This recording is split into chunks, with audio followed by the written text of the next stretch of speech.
Hey guys, what is up? This is your favorite Protoss, blue Protoss. Okay. It's prime time here, as always. And although this may look pretty familiar to the very last episode of PvZ that I've casted, as it is the same spawn location and the same map, as this is Daybreak.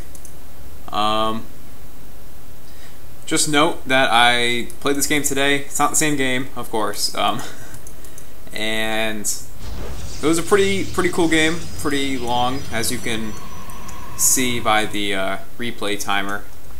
And yes, I am intentionally leaving that up. But yeah, okay. So now that the awkward introduction is done, I just want to mention a few things before we get underway today. First off, these new style of analysis games that I'll be casting, which are always going to be labeled Protoss strategy in the title, because I might be casting some live commentaries. I might be casting just some games that I played in the Playhem tournament. But yeah, so the games that are going to be listed as Protoss strategy, quote unquote, in the title, or at least that's going to be part of the title, are going to be pretty long, and they're going to be almost always at least 2 parts to the video. And I have to do this because that's just how YouTube is working right now. Until I think I get enough views or something, I can only make videos that are under 15 minutes long. So that's just how it's going to be for a little bit. Hope you guys can bear with me. But so yeah, this is going to be the same basic build, the same foundation of the build that we saw in the last video. And I did have a couple problems with that, by the way, so if you're one of the few people that watched one of those parts, I just want to mention real quick, the second part, the second of 3 parts of that video was actually like 15 minutes and 30 seconds long, so they rejected it because it was too long, which is really annoying. But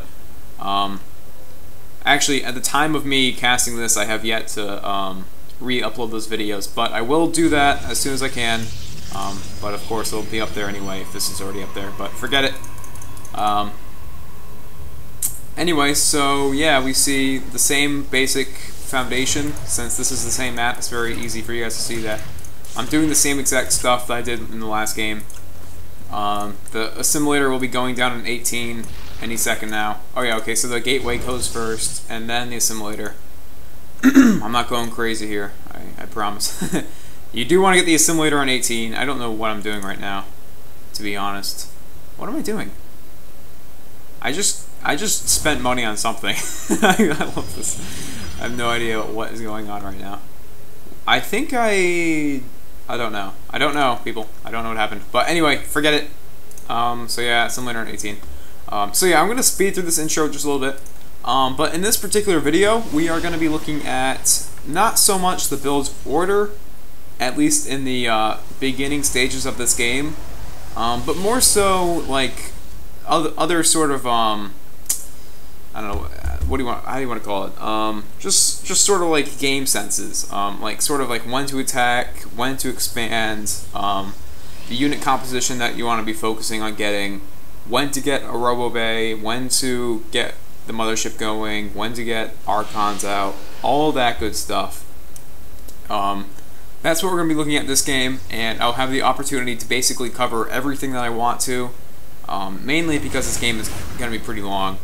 I will speed through the stuff that I don't feel to be greatly important, but the first thing that I want to talk about isn't, it pertains to these 2 gateways right here. I want you to note the cybernetics core is just now going down at the 17 or the 7:15 minute mark. I can't talk. It's okay. It's okay. The cybernetics core is just not going down. Okay, which means if he were to come at you with basically any real type of 2-base all-in, whether that be like roaches or Baneling roach or Baneling's blings or whatever, any of those things. Actually, even one build that I went against recently was this player rushed Mutalisks off 2 bases and got to my base before the 10-minute mark, I believe. it was probably even like around the 9-minute mark. And the reason I bring this sort of stuff up is because those types of aggression are actually going to be very difficult for you to hold off. So if you're in a league, or if you've been playing people recently that have been doing that sort of stuff, I just want you guys to just realize that. By the way, what I'm doing right now is just putting the zealots.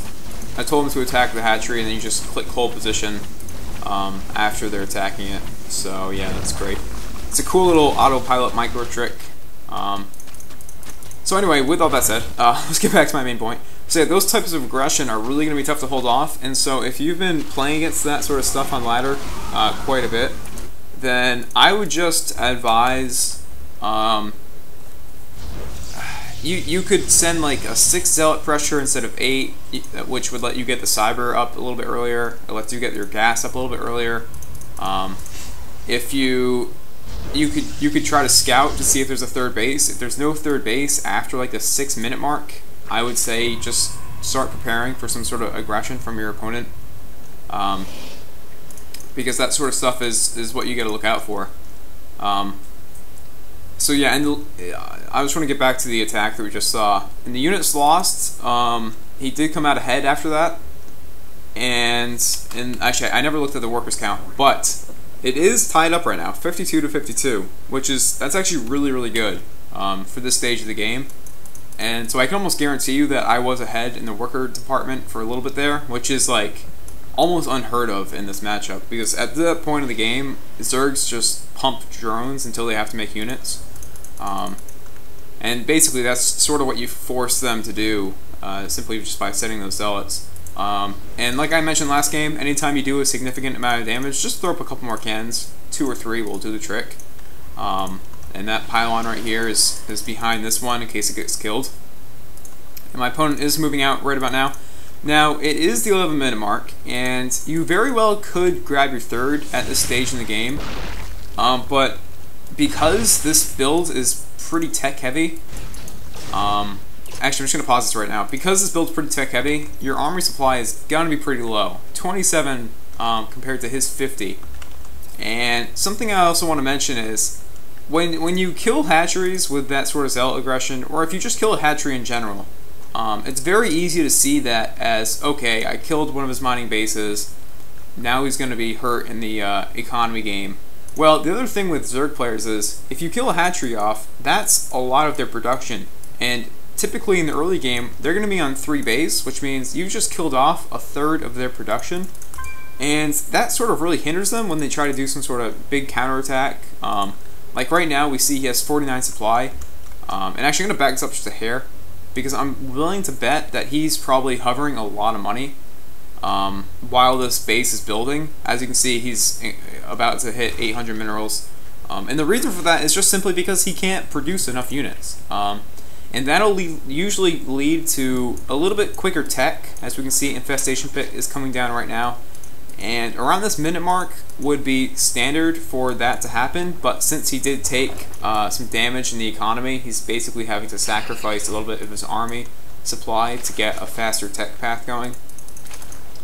And the reason I mention this is because it's really around the 10 to 11 minute mark, which is where you want to start scouting. And we can see my Phoenix is about to do that in a second, and the reason why this is important is because this is going to dictate where your build goes next. I know I probably mentioned this a little bit in the previous game, in the previous video I should say, but because I see Infestation Pit, I'm going to throw down a second Robo, and you're going to see why in a few moments. If I saw a Spire, I would throw down another Stargate so I could just pump out Phoenix. And I do want to show a game where I see a Spire and I go against Mutalisks, because I think that it's important to show you guys that sort of scenario. I'm not going to go through the whole game like I am this one. It's going to be pretty quick, probably less than 10 minutes. And I just want to show you guys how you react to mutas while doing this build. So basically, instead of this Robo, this would be a Stargate had I seen a Spire. And that's really why it's important to scout pretty accurately around that 10-minute mark. And much like last game, we see that my opponent is attacking to my third base, which was kind of late. This went down a little bit before the 13-minute mark. But that's okay. That's actually not bad. You just want to make sure it doesn't really go down much later than that.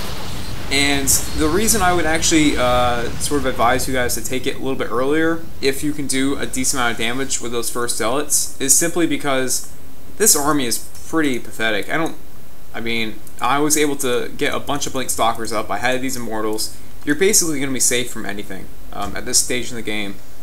Anything that he could throw at you. So I would advise you to try to get this down around the 12-minute mark if you could. But don't really, get too, hell-bent over that.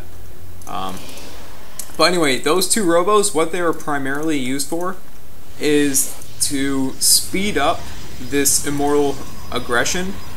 And we're going to see this underway in a second here, as my opponent is now grabbing his 4th base, trying to stay at base ahead.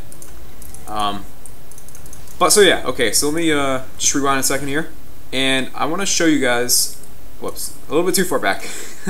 So this entire build has been off of 5 warp gates. I'm gonna look at my hotkeys right here. You can see 5 warp gates, 1 robo, 1 stargate. Off of that 1 robo, because I chrono boost this a decent amount, I'm able to get 4 mortals, which is all you need to do the warp prism harass. You just need 4 mortals. Now, the reason I would say, the reason I think it's pretty important to get a 2nd robo is for these 2 following reasons. A, you're most likely going to lose an immortal, at least 1 immortal. Try and hold off this sort of aggression if your opponent tries to do this sort of thing.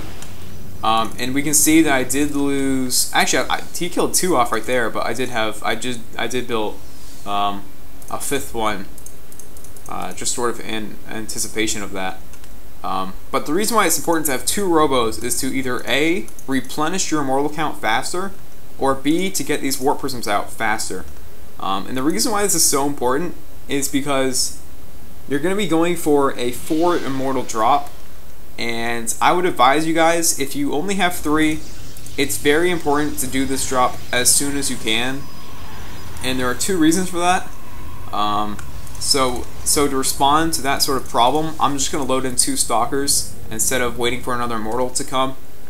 And I would advise you guys to keep making immortals. If you know your opponent's not going Muta, immortals are a great unit, and I'm actually starting to go more immortal heavy and delay the robo bay instead of the other way around, where I would get the robotics bay around the time I take a 3rd, and then I'll have immortals out sooner. But there's one unit which is actually a very important unit in this matchup, and I'm gonna pause this right here.